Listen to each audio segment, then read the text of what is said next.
Во период на светска пандемија, кога едноставно човек по долгиот зимски сон, затворен во летни карантински услови, наеднаш осеќа потреба едноставно да се издува и да се соживее со чистата бистра, бујна со вегетација и секогаш милна природа. Годинава како никогаш досега Македонија не била толку посекувана, разгледана, расшетувана, разубавена како рајска градина, која ги истурила сите своји благодети на незината убавина.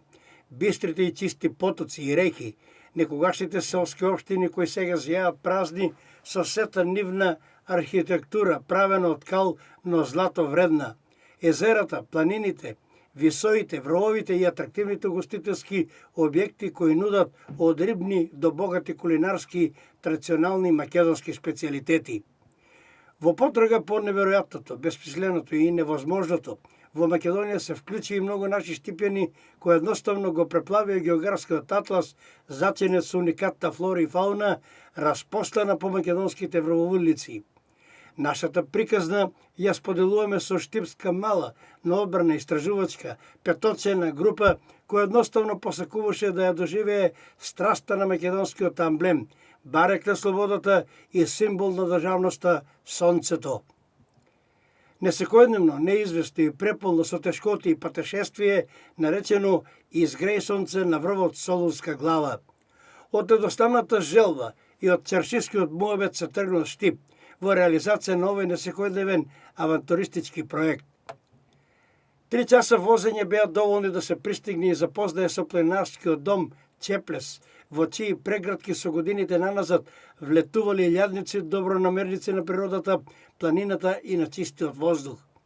Покусет одмор, тамо некаде во глубото доба на ноќта, поточе во 3 часот се тргнува кон целта, а тоа е врвот Солунска глава. Врвот за кој постои вистинска легенда дека на видикот се гледа Солунското поле, е висок 2540 метри.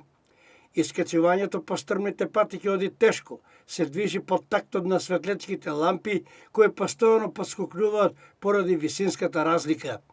Цели 3 часа траеше патешествието на нашите штипјани, за да тамо некаде пред 6 часот изутен на сонцето срамежливо се појавува нудејќи несекојдневна гледка исцртана со избраздена земјина кора, врвовите комшиски на Солунска глава. За миг студенилото на телата, насобрана во ноктата и таница, ги облива светлината која го започува радостниот ден, милувајќи ги најпрвим планинските врвови, потоа спуштајќи се по бујните вегетативни појаси, за да на крај ја згреат и душата и телото на несекојдневните посматрачи. Целта на авантурата е остварена, изгреј сонцето е уловено и впиено од љубопитните погледи кои остануваат за секогаш вржени во човечката меморија. Времето е доволно да се меморира несекојдневниот настан и со веќе расширената наспевка на сонцето надоаѓа некоја нова колона на планинарски влюбеници кои бараат место за под врвот да се насадат од пријатната гледка.